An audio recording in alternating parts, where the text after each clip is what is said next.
Déjà Navals, je suis directeur de la stratégie et de l'innovation au sein de la Fondation Opal, donc c'est un groupement d'hôpitaux dans les Hauts-de-France. Mon propos sera assez court également, petit retour d'expérience terrain aussi un peu sur des dispositifs mis en place depuis 2 ans à peu près.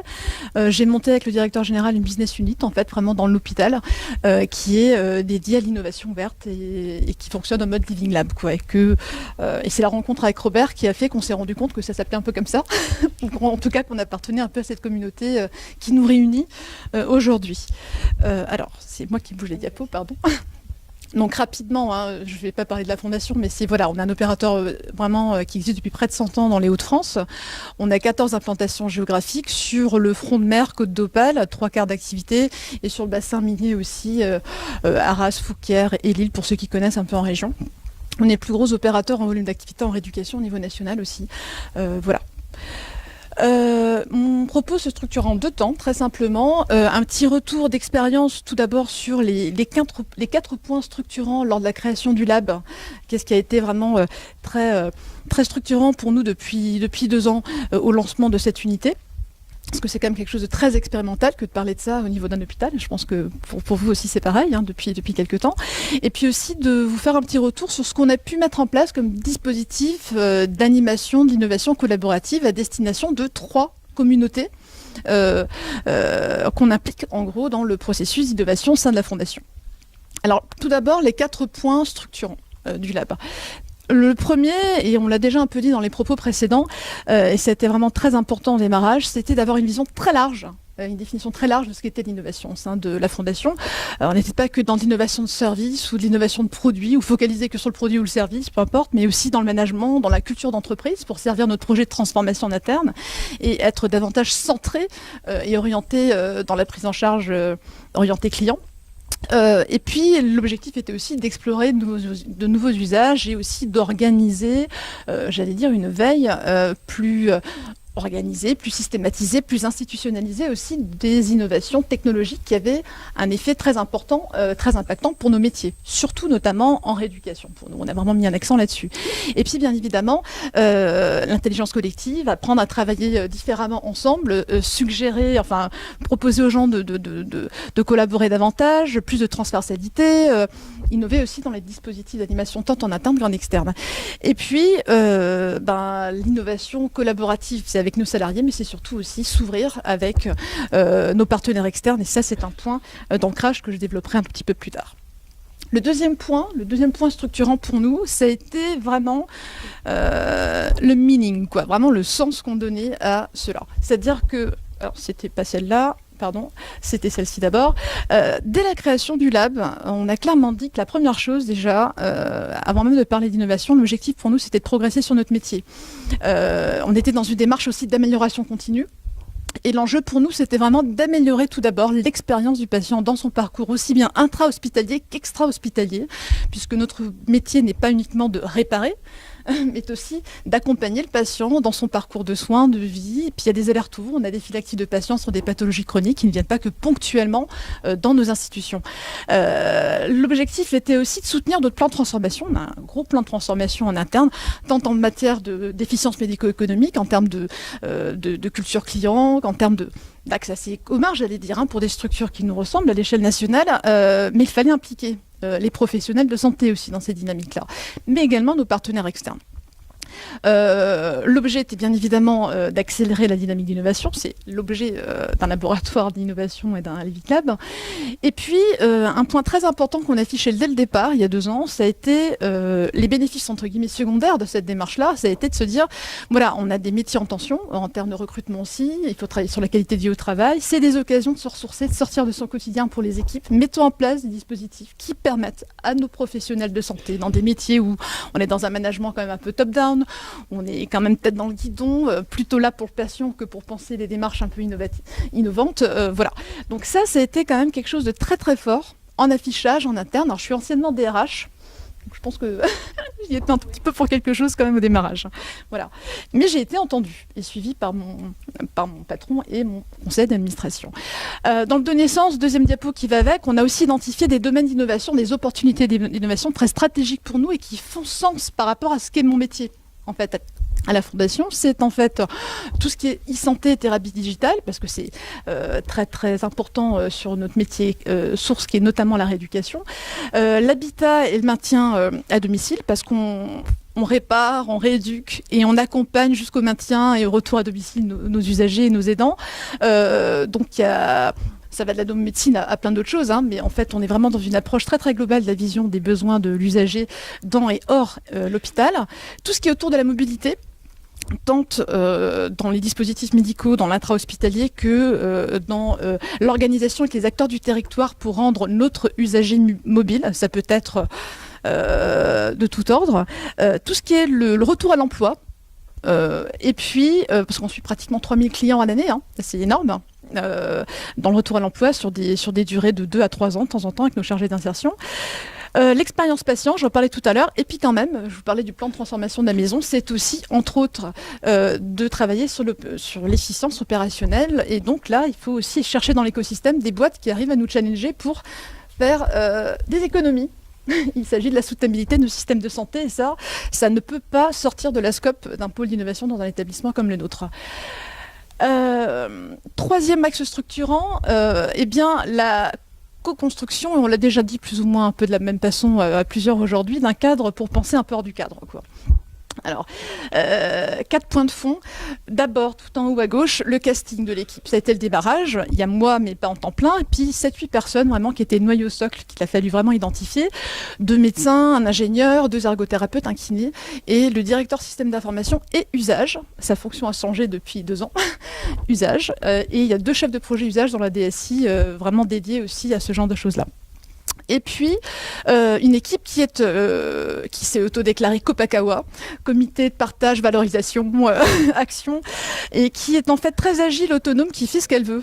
Mon patron serait là, je le dirais de façon aussi franche que comme je vous le dis là maintenant, c'est-à-dire, grosso modo, je réfère à mon patron, on se voit toutes les semaines, 2 heures, et on n'a pas beaucoup de budget. On est assez agile, on s'est formé pas mal, vous le voyez, pas mal de méthodes. On est accompagné aussi par des experts externes sur pas mal du sujet quand on est un peu en souffrance, parce qu'on n'est pas en 2 ans un designer, ni un manager agile, ni un spécialiste de la ligne startup méthodologie, etc. Et puis surtout, on a pensé, co-construit ensemble, et avec l'appui, en testant un peu ses règles et ses fonctionnements, un mode de fonctionnement en fait.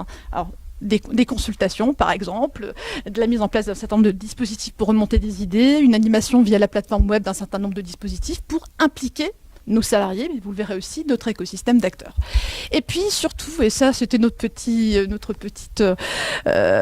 fun à nous en interne, c'est sorti, on a un collaborateur qui a chanté Don't Worry, Be Happy, en déformant la chanson de Don't Worry, Be Happy, c'est-à-dire expérimenter, y compris des trucs qui au démarrage n'emballent pas tout le monde, et oser, les mauvaises idées c'est aussi les bonnes, et donc ne pas avoir peur de lancer pas mal de choses au démarrage, au moment du lancement du lab.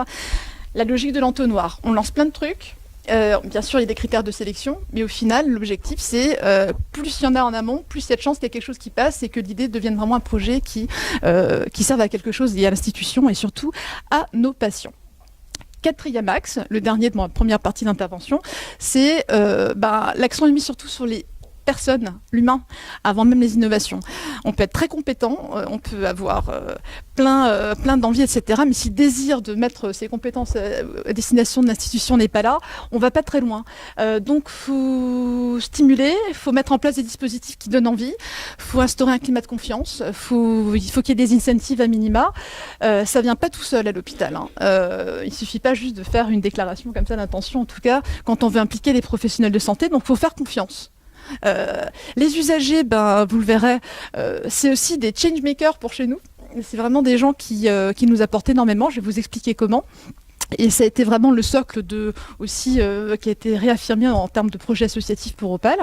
Et puis, nos partenaires, 2 ambitions immédiatement affichées. C'est effectivement une volonté de co-entreprendre avec eux et de co-créer de nouvelles solutions, mais c'est aussi d'amener, parce qu'en fait, si vous voulez, un établissement de santé qui se veut être expert sur le handicap depuis 100 ans et bon et soi-disant de référence dans son domaine d'activité, c'est un peu arrogant de dire qu'on l'est un peu tout seul.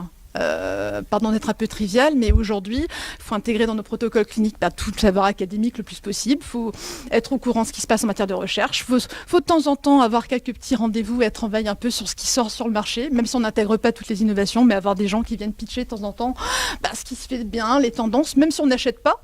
même si on ne co-développe pas forcément avec eux, c'est des petits insights qu'on organise à destination de nos professionnels.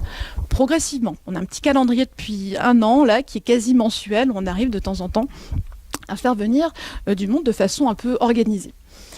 Ça, c'était la première partie. Un peu le cadre très amont, mais qui a été très structurant pour le lancement de ce laboratoire.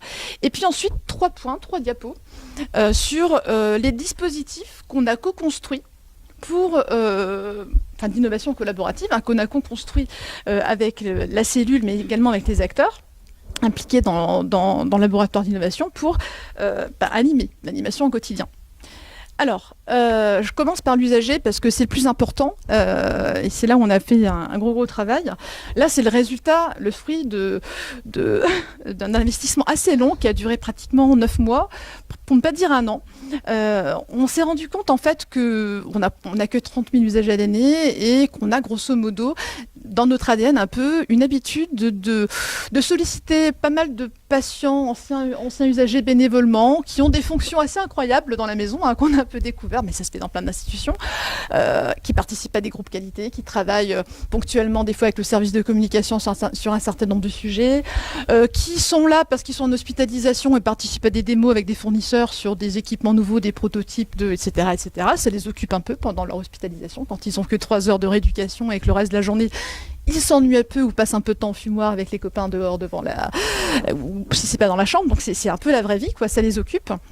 Et du coup, on a pris quelques séances avec 4 fois 6 usagers qu'on a revus plusieurs fois de façon assez itérative, et on a fait un peu des ateliers de créativité, un peu de co-conception, et puis on a essayé effectivement de définir un objet, de voir ce que eux étaient, parce que rien que le démarrage, patient quoi, expert, ressources, partenaire, ambassadeur, voilà. Donc il est ressources et ambassadeur, c'est un peu le mot qui fait sang chez nous.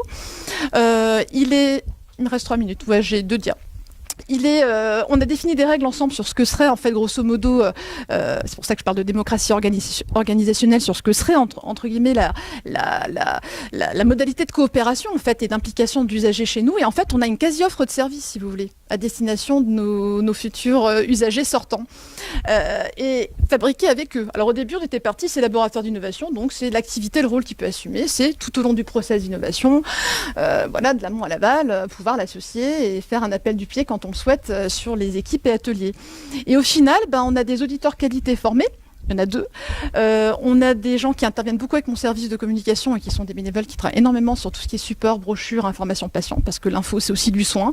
Et souvent, elle est un peu inaudible, telle qu'on la leur adresse. Il y a des pères accompagnants qui font un peu le rôle de l'assistante sociale, mais pas tout à fait, mais qui bossent beaucoup avec elle pour accompagner la préparation de la sortie. Par exemple, je passe la diapo suivante pour être dans le timing. Je ne vais pas tout vous dire, mais ce n'est pas grave. Diapo suivante, donc décidément, c'est très sensible. Alors il y a le bouton qui ne marche plus là. J'ai pas l'impression de faire de bêtises. Mobiliser les partenaires externes au plus près des patients, c'est ce que je vous disais avant. Je pourrais passer très vite. On pourrait dire que grosso modo, la manière de pratiquer, elle est assez semblable, que ce soit un laboratoire intégré à un établissement de santé ou ailleurs. On va faire du référencement, on va nouer des partenariats, faire du sourcing d'acteurs, de partenaires externes, quels qu'ils soient. Et puis, voire prendre des participations financières, et puis organiser des meet-up à minimum l'innovation dans l'entreprise. Les finalités, elles sont assez j'allais dire classiques. Néanmoins, l'impact, si on devait parler un peu de l'impact pour nous en interne, il a fallu pour moi et l'équipe négocier très clairement un cadre de fonctionnement avec direction achat. Je regarde un peu différemment ma fonction achat et mes fournisseurs et comment est-ce qu'on y voit des gens avec qui on peut créer de la valeur un peu pour l'entreprise.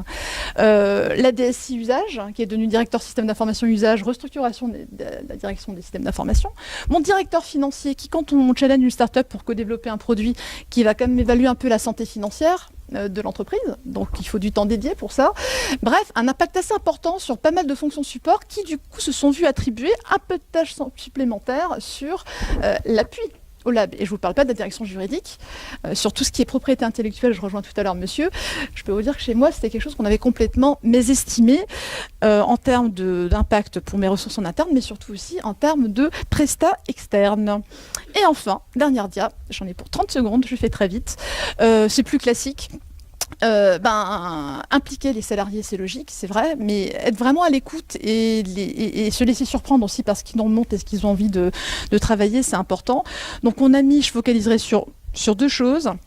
On a mis en place en fait un système de fiches idées, mais qui peuvent aussi co-construire avec l'équipe du lab aussi pour déclarer, pour faire de la veille sur les entreprises, pour nous signaler des partenariats avec lesquels ils voudraient qu'on bosse, pour parler d'un projet de création de nouvelles offres de services par exemple. On a mis en place un dispositif aussi qui permet de travailler sur des retours d'expérience par rapport à des retours de congrès qui permettent en fait de façon apprenante aux salariés d'organiser un retour d'expé via des contenus numériques qu'on industrialise en production et qu'on diffuse à tous les salariés d'Opale, par exemple, ce genre de choses-là. Et puis là, vous voyez, c'est une démarche, je finis là-dessus, qui est plutôt du type, c'est le salarié qui est à l'initiative, qui est doté d'outils qu'on lui a mis à dispo et qui vient vers nous. Et puis, il y a l'inverse, nous le sollicitons via la plateforme intranet et on fait des appels du pied sur participe à des démos fournisseurs, viens sur telle et telle équipe projet, on a besoin de telle et telle expertise pour travailler à développer de nouvelles solutions pour nos usagers.